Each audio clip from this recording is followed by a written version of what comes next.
Assalamualaikum warahmatullahi wabarakatuh. Kembali lagi bersama saya Suki di kanal Cerita Horor. Sebelum kita mulai dengan cerita hari ini, jangan lupa untuk menekan tombol like dan subscribe agar Anda tidak ketinggalan cerita-cerita menarik lainnya. Selamat mendengarkan dan semoga terhibur. Malam itu, langit di sekitar Gunung Kawi tampak kelam tanpa bintang. Hanya ada suara angin yang menderu pelan, seolah mengiringi langkah-langkah gelisah Raka, seorang pendaki yang nekat mendaki gunung tersebut seorang diri. Dia baru saja mendengar kisah dari penduduk setempat tentang ritual pesugihan yang sering dilakukan di gunung ini. Cerita itu semakin membuat penasaran. Raka adalah seorang fotografer yang berjiwa petualang. Dia selalu tertarik pada hal-hal mistis dan supranatural. Dia berharap bisa menangkap gambar-gambar eksklusif untuk dokumentasi pribadinya. Tetapi kali ini, ada sesuatu yang berbeda. Suasana di Gunung Kawi terasa lebih berat dan penuh misteri dibandingkan tempat lain yang pernah dia kunjungi. Setelah beberapa jam berjalan, Raka merasa kelelahan. Dia memutuskan untuk mendirikan tenda di sebuah area terbuka yang cukup datar. Ketika hendak beristirahat, dia melihat bayangan samar seorang perempuan di kejauhan. Perempuan itu berdiri diam, mengenakan kain putih panjang. Raka mencoba mengabaikan bayangan itu, menganggapnya sebagai halusinasi akibat kelelahan. Namun, rasa penasaran memaksanya untuk melihat lebih dekat. Dengan kamera di tangan, dia berjalan pelan mendekati bayangan tersebut. Namun, semakin dekat dia melangkah, bayangan itu semakin menjauh. Raka merasa tertantang. Dia mempercepat langkahnya, namun bayangan itu tetap berada pada jarak yang sama, seperti menggoda dan mengundangnya untuk terus mengejar. Raka berhenti sejenak, mencoba menenangkan diri dan berpikir jernih. Saat itulah dia mendengar suara gemerisik di semak-semak di sebelahnya. Hatinya berdebar kencang, tapi dia mencoba menguatkan diri. Dengan senter di tangan, dia mengarahkan cahaya ke arah suara itu. Yang dia temukan adalah sebuah kuburan tua, dengan batu nisan yang hampir tertutup lumut dan dedaunan. Perasaan takut mulai menjalari Raka. Dia merasa ada yang mengawasinya. Tiba-tiba, udara di sekitarnya menjadi dingin, membuat bulu kuduknya meremang. Raka merasa ada sesuatu yang mendekat, tapi dia tidak bisa melihatnya. Hanya ada suara langkah kaki pelan di sekitarnya, seperti ada orang yang berjalan tanpa suara. Dia kembali ke tendanya dengan langkah terburu-buru, berharap bisa berlindung di dalamnya. Namun, saat hendak masuk, dia mendengar suara tawa perempuan yang lembut namun menyeramkan. Raka berhenti dan menoleh ke belakang. Di sana, di dekat kuburan tua itu, berdiri seorang perempuan dengan rambut panjang terurai dan mata yang menatap tajam ke arahnya. "Siapa kamu?" tanya Raka dengan suara gemetar. Perempuan itu tidak menjawab, hanya tersenyum, senyum yang penuh misteri dan keangkeran. Raka merasa kakinya kaku, tidak bisa bergerak. Perempuan itu mulai berjalan mendekat. Setiap langkahnya membuat tanah di bawahnya seperti bergetar. Raka ingin berlari, namun tubuhnya terasa berat. Saat perempuan itu semakin dekat, Raka melihat bahwa wajahnya pucat, dengan mata hitam pekat yang tampak kosong. Tiba-tiba, perempuan itu berbisik. Suaranya seperti angin yang membawa cerita kematian. "Kamu tidak seharusnya berada di sini." Raka akhirnya bisa menggerakkan tubuhnya dan berlari sekuat tenaga menuju tendanya. Dia merasa perempuan itu masih mengikutinya, meskipun dia tidak berani menoleh ke belakang. Sesampainya di tenda, dia segera masuk dan menutup rapat-rapat pintunya. Nafasnya tersengal-sengal, jantungnya berdetak kencang. Di dalam tenda, Raka mencoba menenangkan diri. Namun, bayangan perempuan itu masih terbayang jelas di benaknya. Dia tahu malam ini akan menjadi malam yang panjang dan penuh teror. Dia merasa kehadirannya di gunung ini telah membangunkan sesuatu yang seharusnya tetap tidur. Raka berusaha keras untuk menenangkan diri di dalam tenda. Gemerisik daun dan angin yang bertiup membuat suasana semakin mencekam. Dia mencoba tidur, namun bayangan perempuan itu terus menghantui pikirannya. Tak ada pilihan lain, dia memutuskan untuk berjaga sepanjang malam, berharap pagi segera tiba. Sekitar tengah malam, Raka terbangun oleh suara lirih di luar tendanya. Suara itu terdengar seperti orang merintih, meminta tolong. Rasa penasaran dan takut bercampur aduk dalam dirinya. Dengan senter di tangan, dia membuka pintu tenda perlahan dan mengintip keluar. Hanya kegelapan yang menyambutnya. Suara rintihan itu masih terdengar, semakin jelas. Mengumpulkan keberanian, Raka melangkah keluar. Suara rintihan itu berasal dari arah kuburan tua yang tadi siang ditemukannya. Dengan hati-hati, dia berjalan mendekati sumber suara. Di sana, dia melihat sesuatu yang mengerikan. Seorang pria tua dengan tubuh kurus kering terbaring di atas kuburan, wajahnya penuh dengan luka dan darah. Raka mendekat dan mencoba menolong pria itu. "Pak, Anda tidak apa-apa?" Tanyanya meski tahu pertanyaannya terdengar bodoh mengingat kondisi pria tersebut. Pria tua itu membuka matanya yang sayu dan menatap Raka dengan tatapan penuh kesakitan. "Pergilah dari sini sebelum terlambat," bisik pria tua itu dengan suara parau. Raka bingung dan panik. "Apa yang terjadi? Siapa yang melakukan ini pada Anda?" tanyanya. Pria tua itu tidak menjawab. Dia hanya mengangkat tangannya dengan lemah menunjuk ke arah hutan yang gelap. Arwah tumbal, mereka mencarimu." Mendengar itu, Raka merasa bulu kuduknya berdiri. Dia ingin segera meninggalkan tempat itu, namun rasa penasaran mengalahkan rasa takutnya. "Apa maksud Anda? Siapa arwah tumbal itu?" tanyanya, meski hatinya penuh dengan ketakutan.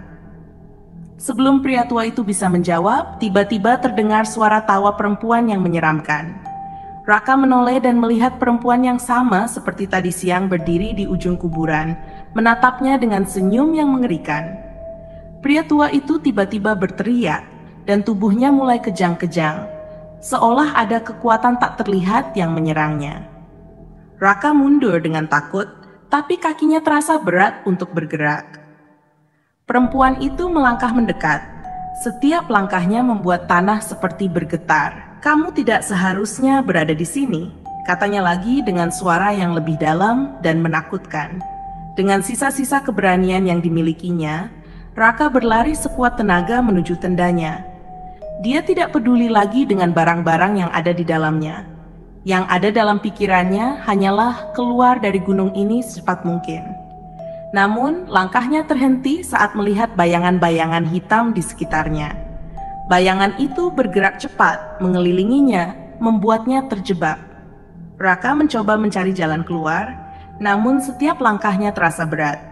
Suara-suara aneh mulai terdengar, seperti bisikan-bisikan dari arwah yang tak terlihat. Dia merasa tubuhnya semakin lemah, seolah-olah ada kekuatan yang menghisap energinya. Di tengah kekacauan itu, dia mendengar suara perempuan tadi berbisik di telinganya, "Kamu akan menjadi salah satu dari kami." Ketakutan yang luar biasa membuat Raka jatuh tersungkur. Dia berusaha bangkit, namun bayangan-bayangan itu semakin mendekat. Dalam kepanikannya, dia merasakan sesuatu yang dingin menyentuh punggungnya. Saat menoleh, dia melihat wajah perempuan itu sangat dekat, dengan mata yang kosong dan senyum yang menyeramkan. "Pergilah, sebelum terlambat." Suara pria tua itu kembali terngiang di telinganya.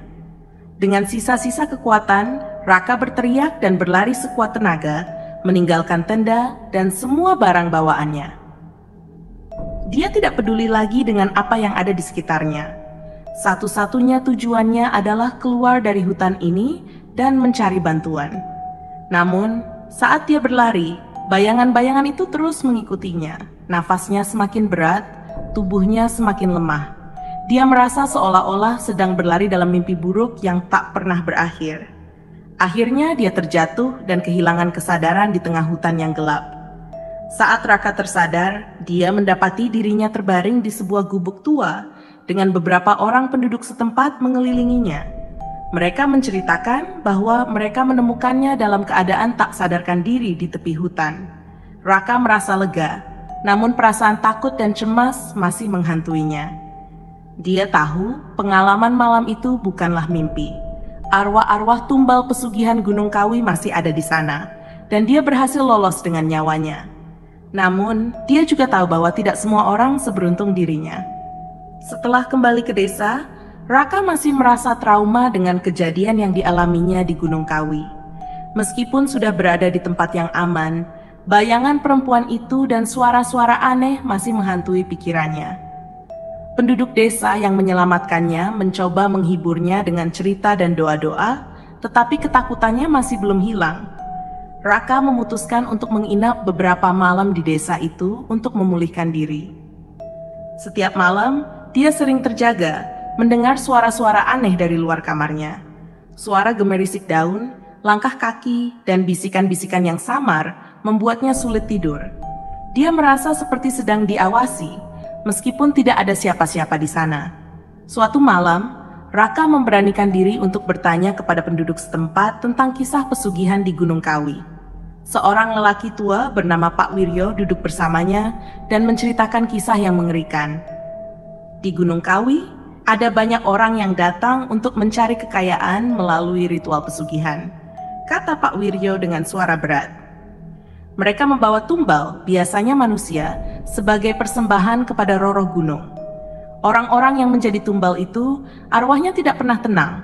Mereka terjebak di antara dunia ini dan dunia sana, terus mencari korban baru. Raka merasa bulu kuduknya meremang mendengar cerita itu. Dia teringat pria tua yang ditemuinya di kuburan. Apa mungkin pria tua yang saya lihat adalah salah satu dari arwah tumbal itu? Tanyanya. Pak Wiryo mengangguk pelan. Mungkin saja. Banyak yang telah menjadi korban pesugihan di gunung itu. Arwah mereka tidak akan pernah tenang sampai mereka mendapatkan pengganti. Raka merasa ketakutan semakin dalam. Dia menyadari bahwa kehadirannya di gunung itu telah membuka pintu bagi arwah-arwah yang terperangkap. Malam itu dia tidak bisa tidur. Pikirannya terus berputar, memikirkan cara untuk menenangkan arwah-arwah tersebut. Keesokan harinya, Raka memutuskan untuk kembali ke Gunung Kawi, meskipun hatinya penuh dengan ketakutan. Dia merasa bertanggung jawab untuk menyelesaikan apa yang telah dimulainya. Dengan membawa perlengkapan sederhana dan doa dari penduduk desa, dia memulai perjalanan kembali ke gunung. Setibanya di sana, suasana masih sama mencekam seperti sebelumnya. Raka berjalan pelan menuju kuburan tua di mana dia bertemu dengan pria tua itu. Di sana dia duduk dan mulai berbicara dengan arwah-arwah yang mungkin ada di sekitarnya. Dia meminta maaf atas kehadirannya yang telah mengganggu mereka dan berdoa agar mereka bisa tenang. Tiba-tiba udara di sekitar kuburan menjadi sangat dingin. Raka merasakan kehadiran sesuatu yang tidak terlihat. Dia mendengar suara bisikan dan langkah kaki yang semakin mendekat. Jantungnya berdebar kencang, tetapi dia mencoba tetap tenang. Dia menutup mata dan terus berdoa, berharap arwah-arwah itu mendengar dan memahami niat baiknya. Suara bisikan itu semakin jelas, seperti ada banyak orang yang berbicara bersamaan. Raka merasa ada yang menyentuh bahunya. Dia membuka mata perlahan dan melihat bayangan perempuan itu berdiri di depannya, dengan tatapan yang lebih lembut dari sebelumnya. "Kamu kembali?" bisik perempuan itu. "Kenapa?" Raka menelan ludah dan mencoba mengumpulkan keberaniannya. "Aku kembali untuk meminta maaf dan berharap kalian bisa tenang," jawabnya dengan suara gemetar. "Aku tidak bermaksud mengganggu, hanya ingin tahu." Perempuan itu menatap Raka dalam-dalam, seolah mencoba membaca hatinya. "Kami tidak pernah bisa tenang, karena kami adalah tumbal," katanya dengan suara pelan. "Tapi niat baikmu akan membantu kami." Raka merasakan kelegaan yang aneh mendengar kata-kata itu. Dia merasa ada harapan untuk arwah-arwah tersebut. "Apa yang bisa aku lakukan untuk membantu kalian?" tanyanya. Perempuan itu tersenyum tipis. "Doa dan niat baikmu sudah cukup. Tapi ingat, jangan pernah kembali ke sini lagi. Biarkan kami tenang di tempat kami." Raka mengangguk dengan penuh kesungguhan. "Aku janji, aku tidak akan kembali," katanya. "Aku hanya ingin kalian tenang." Perlahan-lahan bayangan perempuan itu memudar, begitu pula dengan suara bisikan dan kehadiran aneh di sekitar Raka. Udara kembali hangat dan suasana menjadi lebih tenang. Raka merasa beban berat yang selama ini ada di pundaknya mulai menghilang. Setelah itu, Raka segera meninggalkan Gunung Kawi. Dia berjalan cepat, tidak ingin berlama-lama di tempat yang penuh dengan kenangan menyeramkan itu. Saat kembali ke desa, penduduk menyambutnya dengan penuh syukur. Mereka mengatakan bahwa suasana di gunung kini lebih tenang dan tidak ada lagi gangguan aneh. Raka merasa lega dan berterima kasih kepada penduduk desa yang telah membantunya. Meskipun pengalaman itu meninggalkan bekas yang mendalam, dia merasa telah melakukan sesuatu yang baik untuk arwah-arwah yang terjebak di Gunung Kawi. Namun, dalam hatinya, Raka tahu bahwa Gunung Kawi akan selalu menyimpan misteri dan cerita seram. Raka kembali ke kota dengan hati yang sedikit lebih lega, namun pengalaman di Gunung Kawi tetap menghantui pikirannya. Setiap kali dia menutup mata, bayangan perempuan itu muncul, mengingatkannya akan kengerian yang pernah dialaminya. Meski begitu, Raka berusaha melanjutkan hidupnya dan fokus pada pekerjaan sebagai fotografer. Suatu hari, Raka mendapat tawaran pekerjaan untuk mengambil gambar sebuah acara budaya di kota kecil yang tidak jauh dari Gunung Kawi. Meskipun rasa takut kembali menyelimuti hatinya, dia tidak bisa menolak pekerjaan itu. Dia berpikir, mungkin ini adalah kesempatan untuk benar-benar menutup babak kelam tersebut. Sesampainya di kota kecil itu, Raka merasa ada yang aneh. Penduduknya ramah, namun ada sesuatu dalam tatapan mereka yang membuat Raka merasa tidak nyaman. Seolah-olah mereka tahu sesuatu tentang dirinya yang dia sendiri tidak tahu. Raka mencoba mengabaikan perasaan itu dan fokus pada pekerjaannya. Pada malam kedua di kota tersebut, Raka memutuskan untuk berjalan-jalan di sekitar desa setelah acara selesai. Saat sedang berjalan, dia melihat seorang perempuan muda berdiri di tepi jalan, menatapnya dengan tatapan yang kosong. Perasaan dejavu langsung menyeruak dalam pikirannya. Perempuan itu mengingatkannya pada sosok yang ditemuinya di Gunung Kawi. Raka mendekati perempuan itu dengan hati-hati. "Apakah kamu baik-baik saja?" tanyanya. Perempuan itu tidak menjawab. Dia hanya menatap Raka dengan mata yang kosong. Tiba-tiba, dia berbalik dan berjalan menuju hutan yang berada di pinggir desa. Raka merasa ada sesuatu yang aneh dan memutuskan untuk mengikutinya. Perjalanan di tengah hutan itu membawa Raka ke sebuah tempat yang tampak familiar. Dia terkejut saat menyadari bahwa dia kembali ke kuburan tua di Gunung Kawi. Bagaimana bisa dia sampai di sini tanpa menyadarinya? Hatinya berdebar kencang, dan keringat dingin mulai mengucur di dahinya. Perempuan itu berhenti di depan kuburan dan berbalik menghadap Raka. "Kamu tidak seharusnya kembali," katanya dengan suara yang sama seperti yang didengarnya sebelumnya. Raka mundur beberapa langkah, merasa panik. "Aku tidak bermaksud kembali. Aku hanya mengikuti kamu," katanya dengan suara gemetar. Perempuan itu mendekat dan menatap Raka dalam-dalam. "Kamu telah membangunkan mereka.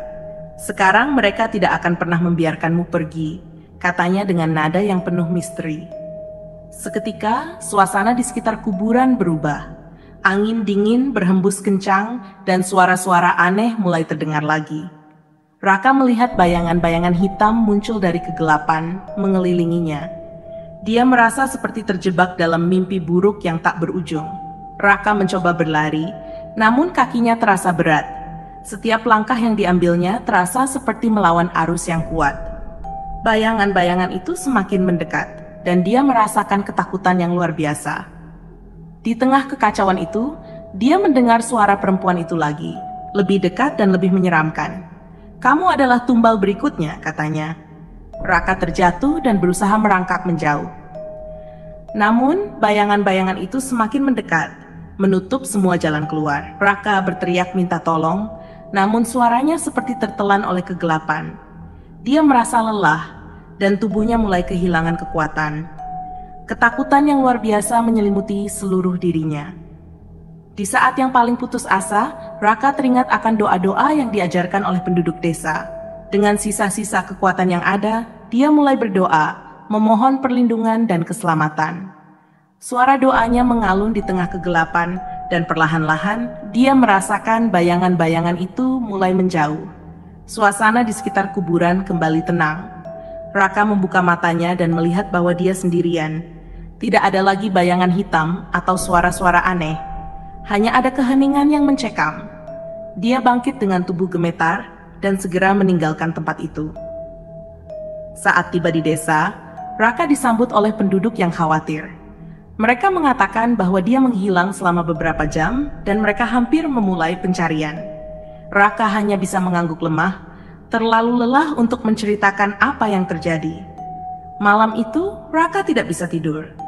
Dia merenungkan semua yang telah dialaminya dan menyadari bahwa Gunung Kawi memang penuh dengan misteri dan kekuatan supranatural yang tidak bisa dijelaskan. Meskipun dia selamat, dia tahu bahwa arwah-arwah di sana masih mencari ketenangan. Raka memutuskan untuk meninggalkan kota kecil itu keesokan harinya. Dia merasa tidak ada lagi yang bisa dilakukannya di sana. Sebelum pergi, dia mengucapkan terima kasih kepada penduduk desa yang telah membantunya dan berdoa agar arwah-arwah di Gunung Kawi bisa menemukan kedamaian. Perjalanan pulang terasa panjang dan melelahkan.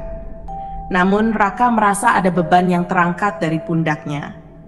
Dia tahu bahwa pengalaman itu akan selalu menjadi bagian dari hidupnya, tetapi dia berjanji untuk tidak pernah kembali ke tempat itu lagi. Setibanya di rumah, Raka mencoba melanjutkan hidupnya. Dia masih sering bermimpi buruk tentang Gunung Kawi, namun dia berusaha untuk tidak terlalu memikirkannya. Dia fokus pada pekerjaannya dan mencoba mencari kedamaian dalam kegiatan sehari-hari. Meski begitu, dalam hati kecilnya, Raka tahu bahwa pengalaman di Gunung Kawi telah mengubahnya.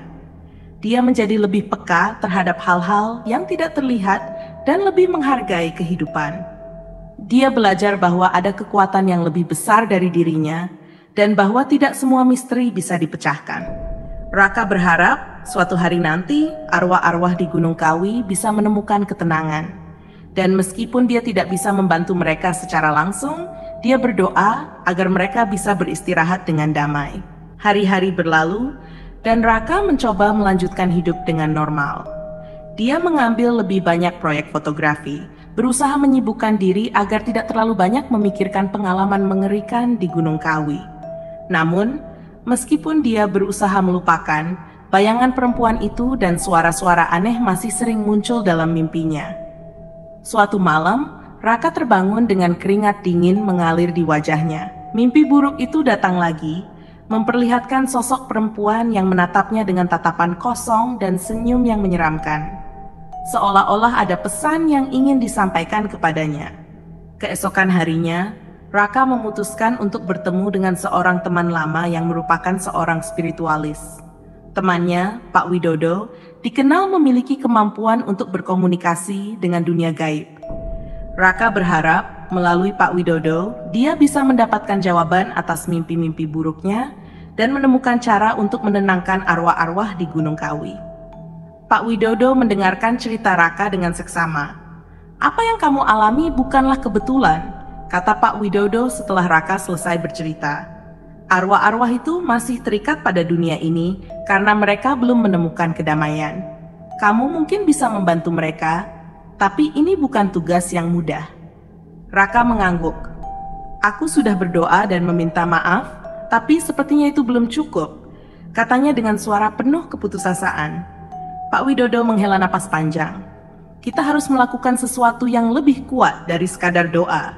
Kita perlu mengadakan ritual untuk melepaskan arwah-arwah tersebut dari ikatannya," katanya. "Tapi ini akan berbahaya. Kamu harus siap menghadapi konsekuensinya." Raka merasa takut, tapi dia tahu bahwa ini mungkin satu-satunya cara untuk menghentikan mimpi buruknya dan memberikan kedamaian bagi arwah-arwah di Gunung Kawi. "Aku siap," katanya dengan tegas. Malam itu, Raka dan Pak Widodo mempersiapkan segala sesuatunya untuk ritual. Mereka memilih sebuah tempat yang tenang di pinggir kota, jauh dari gangguan. Pak Widodo membawa berbagai perlengkapan ritual, termasuk dupa, bunga, dan sesajen. Mereka juga membawa beberapa benda yang ditemukan Raka di Gunung Kawi sebagai penghubung dengan arwah-arwah tersebut. Saat malam semakin larut, mereka memulai ritual dengan menyalakan dupa dan berdoa. Pak Widodo memimpin doa, meminta izin kepada roh-roh penunggu tempat itu, dan memohon agar arwah-arwah yang terikat di Gunung Kawi bisa dibebaskan. Raka mengikuti setiap instruksi dengan hati-hati, meskipun hatinya berdebar kencang. Tiba-tiba, angin kencang berhembus dan suasana di sekitar mereka berubah. Raka merasakan kehadiran yang kuat dan dingin, seperti ada banyak mata yang mengawasi mereka. Pak Widodo terus berdoa dengan suara lantang, memohon agar arwah-arwah tersebut bisa menemukan jalan menuju kedamaian. Di tengah ritual, Raka merasakan sesuatu yang aneh. Tubuhnya terasa berat dan pandangannya mulai kabur. Dia melihat bayangan-bayangan bergerak di sekitarnya dan suara-suara aneh mulai terdengar lagi. Pak Widodo menatapnya dengan serius. Tetap fokus, Raka. Jangan biarkan mereka menguasaimu. Raka mencoba tetap tenang dan fokus pada doa-doanya. Dia merasakan kekuatan besar yang menariknya, seolah-olah mencoba menghisap energinya. Namun, dia terus berdoa, memohon perlindungan dan keselamatan. Perlahan-lahan, suasana mulai tenang kembali. Angin berhenti berhembus, dan bayangan-bayangan itu menghilang. Raka merasakan beban berat di pundaknya mulai menghilang, digantikan oleh perasaan lega yang luar biasa. Pak Widodo menyelesaikan ritual dengan doa penutup, meminta agar arwah-arwah tersebut bisa beristirahat dengan damai. Setelah itu, mereka duduk sejenak mencoba memahami apa yang baru saja terjadi. Arwah-arwah itu telah menerima doa-doa kita, kata Pak Widodo dengan suara tenang. Mereka sekarang bisa beristirahat dengan damai.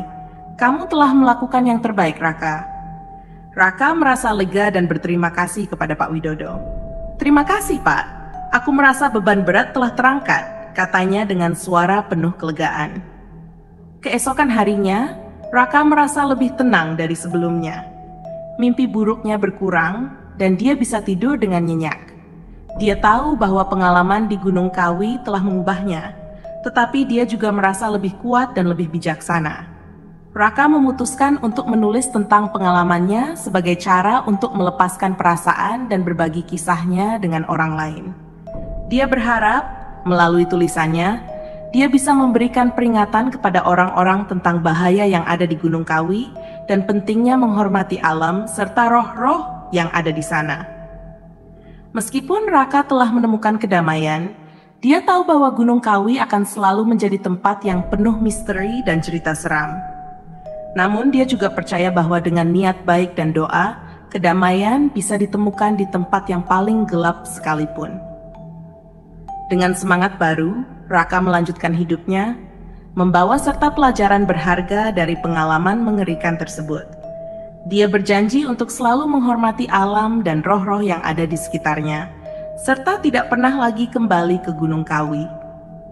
Dan meskipun kisah ini berakhir, misteri dan teror Gunung Kawi akan selalu hidup dalam ingatan Raka, sebagai pengingat akan kekuatan yang tidak terlihat namun sangat nyata. Arwah-arwah tumbal pesugihan kini bisa beristirahat dengan damai, dan Raka bisa melanjutkan hidupnya dengan tenang. Oke teman-teman, sampai di sini dulu cerita kali ini. Terima kasih sudah mendengarkan. Bagaimana menurut kalian? Tulis pendapat kalian di kolom komentar.